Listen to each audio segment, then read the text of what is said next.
दुनिया में पागल को छोड़कर और जो भी नॉर्मल इंसान है सबको पता है कि भारत में मुसलमानों के साथ जाति हो रही है। एकदम इसमें कोई कंफ्यूजन नहीं है। मुझे लगता है कि न्यायालय में कभी न्याय मिलता है, कभी नहीं मिलता है, और न्याय ना मिले तो भी चलेगा। कई बार तो ऐसा होता है कि अदालतों में अन्याय मिलता है। तो जो मसला है कोर्ट में चलने दीजिए, लेकिन मेरी समझ है कि यह पब्लिक परसेप्शन, पब्लिक ओपिनियन का मामला है। और डेफिनेटली मैं कह रहा हूं कि आपके खिलाफ पब्लिक ओपिनियन बना दिया गया है। मैं दिल्ली से बाहर घूमता हूं कई बार, तो टैक्सी में बैठता हूं तो ऐसे समझने की कोशिश करता हूं।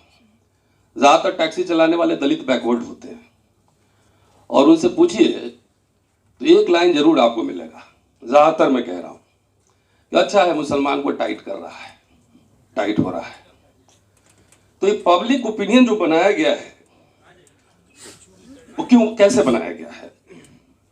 आरएसएस के इतिहास को जो जानते हैं, तो मैं पढ़ता हूं, आज मैं अंबेडकर की communal deadlock and it's solution पढ़ रहा था कि आरएसएस के इतिहास को जो जानता है, जो बंच ऑफ थॉट पढ़ा होगा, तो मुसलमानों से इनकी कितनी मोहब्बत है वो सब जानते हैं।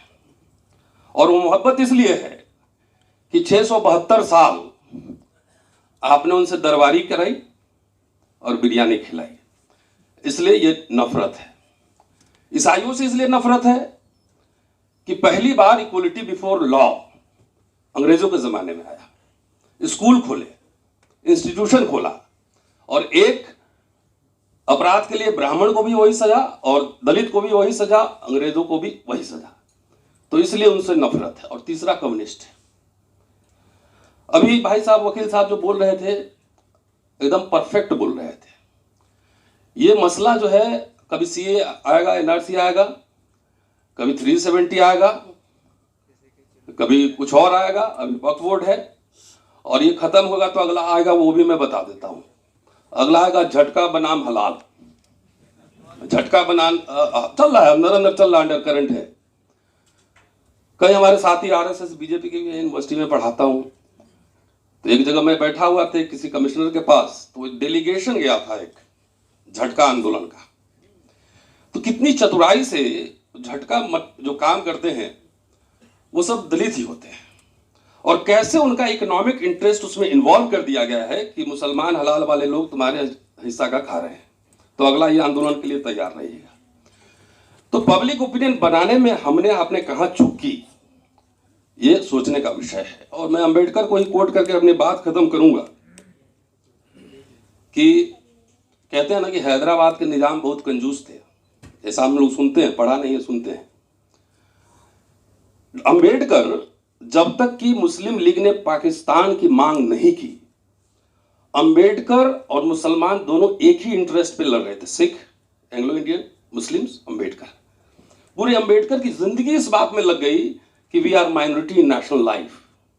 दलितों को माइनॉरिटी कह रहे थे, लेकिन जब पाकिस्तान का जब डिवीजन आया, जब हो गया, तो एलीट सब उधर चले गया, बाकी यहां रह गए। तब भी अंबेडकर कॉन्स्टिट्यूएंट असेंबली में क्या कह रहे थे वो सुनने वाली बात है।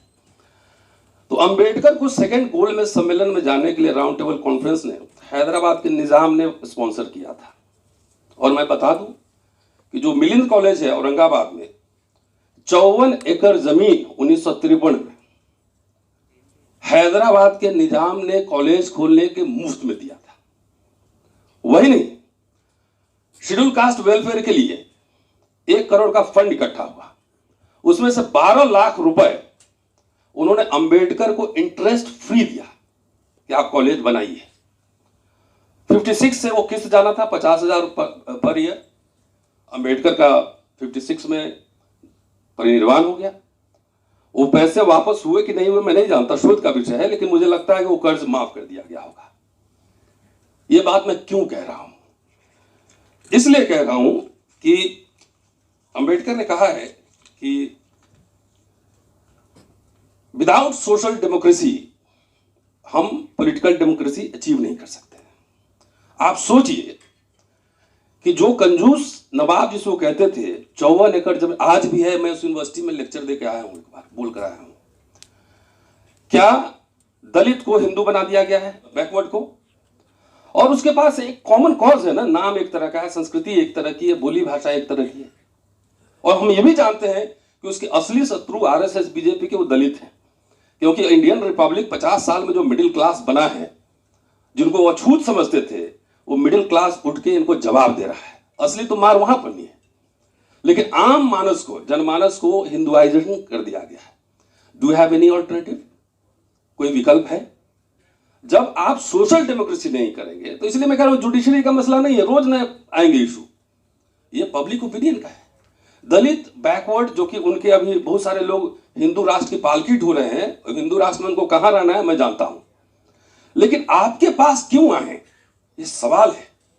कभी हमने वो साझा कॉमन इंटरेस्ट, कभी साझा दुख दर्द हमने साझा किया? नहीं किया। हर समय इशू आएगा। मैं स्टूडेंट था, बाबरी मस्जिद जब उस पर हमला हुआ था, उस समय भी हम लोग जंतर मंतर पर कहां कहां रैली निकालते थे। उस समय से लेकर अब तक रैली ही निकाल रहे हैं, कॉन्फ्रेंस ही कर रहे हैं। तो हमारे पास दो स्ट्रेटजी है। एक तो शॉर्ट टर्म है, वो तो अदालत है। अदालत से कई बार सरकार जो अपने नहीं करती, अदालतों से करवा लेती है। अब हो गया, अदालत कह दिया तो कह दिया, अब कहां जाएंगे आप? तो ये हमारे नौजवान साथी कह रहे थे सड़क पे लड़ना पड़ेगा, तो इसके लोग चाहिए, और लोग आपके पास तब आएंगे कि लगेगा कि उनको कि हमारा भी इंटरेस्ट आप प्रोटेक्ट कर रहे हैं। अगर 10 आप दलित बैकवर्ड को विदेश में पढ़ाए रहते, दुख की बात है कि न अब नवाब है वो, न साहू जी महाराज हैं, न गायकवाड़ हैं, कोई नहीं। अगर दलित बैकवर्ड को, तो आपकी लड़ाई तो वो लड़ लेता ना, सामने दिखता कि हमने पीएचडी करवाई है इसको ऑक्सफोर्ड से, इसको स्पॉन्सरशिप हमने दिया है, तो जो एक फिलांथ्रोपी का काम है, तब आपको क्यों बोलना है? आपकी लड़ाई तो ये लोग लड़ लेगा।